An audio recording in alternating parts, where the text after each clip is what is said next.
Mengejutkan, dikira pendiam, ternyata ini peran Harvey Boies, suami Sandra Dewi, yang rugikan negara 271 triliun.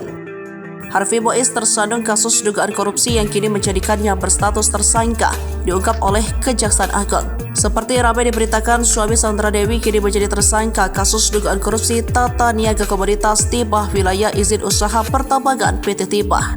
Harvey Boies menjadi tersangka ke-16 dalam kasus korupsi yang sudah melibatkan banyak pihak ini. Total kerugian negara yang disebabkan atas kasus ini mencapai 271 triliun.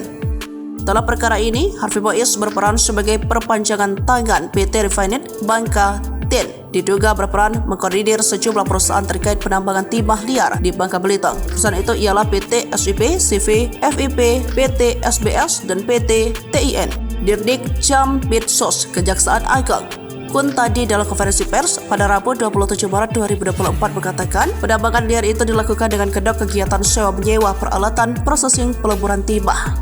Selanjutnya, tersangka Harvey Boies ini menghubungi beberapa smelter yaitu PT SIP, CV, VIP, PT SBS, dan PT TIN untuk dipercepat dalam kegiatan dimaksud. Namun sebelumnya dilakukan, Harvey Boies terlebih dahulu berkoordinasi dengan petinggi perusahaan negara, PT Timah sebagai pemilik izin usaha pertambangan. Petinggi yang dimaksud ialah M. Riza Pahlevi Tabrani selaku mantan Direktur Utama PT Timah yang sebelumnya sudah ditetapkan tersangka. Setelah kegiatan penambangan liar, Harvey meminta perusahaan-perusahaan tersebut untuk menyisihkan sebagian keuntungan.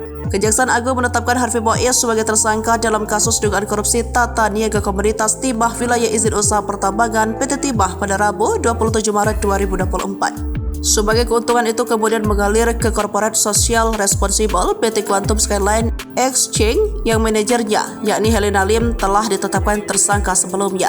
Akibat Harvey Boies dijerat pasal 2 ayat 1 pada pasal 3 contoh, pasal 18 Undang-Undang RI nomor 31 tahun 1999, sebagaimana diubah dan ditambah dengan Undang-Undang nomor 20 tahun 2001 contoh Undang-Undang RI nomor 31 tahun 1999 tentang perubahan atas Undang-Undang RI nomor 31 tahun 1999 tentang pemberantasan tindak pidana korupsi contoh pasal 55 ayat ke-1 ke 1 KUHP.